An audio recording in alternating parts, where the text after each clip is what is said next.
আজকের পর্বের super extended thrilling update.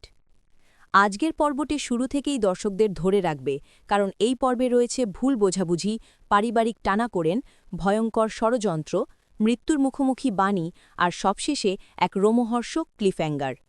বাণী, অন্তরার গোপন কথা ও মৌলির ক্ষোভ। পর্বের শুরুতেই দেখা যায় বাণী আর অন্তরা একান্তে কথা বলছে। অন্তরা একটু চিন্তিত গলায় বলে, আমাদের বিয়েটা সবাই যেভাবে হয়েছে বলে জানে, আসলে তো সেভাবে হয়নি। এটা নর্মাল বিয়ে না, কিন্তু মৌলির সামনে আমাদের এমনটাই দেখাতে হবে যেন সবকিছু একদম স্বাভাবিক। বাণীও সম্মতি জানায়, কিন্তু তারা বুঝতেই পারে না এই কথাগুলো মৌলি আড়াল থেকে সব শুনে ফেলেছে। মৌলির চোখে তখন আগুন, মুখ শক্ত হয়ে যায়। সে মনে মনে বলে, এতদিন হয়ে গেল, আজও ওরা এই বিয়েটাকে স্বাভাবিক বলে মেনে নিতে পারল না। আমি কি তাহলে এখনও হেরে যাইনি?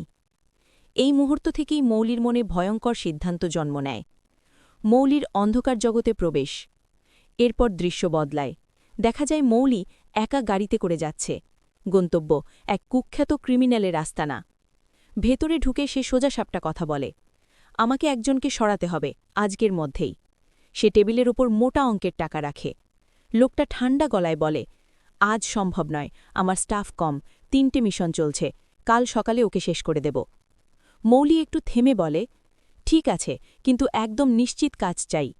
তারপর সে বাণীর ফোন নাম্বার দিয়ে দেয়। এই দৃশ্যেই বোঝা যায় মৌলি এবার আর পিছিয়ে আসবে না। সংসারে টানাপোড়েন ও অন্তরার অপমান। অন্যদিকে দেখা যায় অন্তরা সংসারের টাকা জমানোর চেষ্টা করছে, গ্লাসে গ্লাসে টাকা রাখছে। শাশুড়ি সন্দেহ করে প্রশ্ন করতেই শুরু হয় কথা কাটাকাটি। ঠিক তখনই সেখানে এসে পড়ে অনিরুদ্ধ ও বাণী।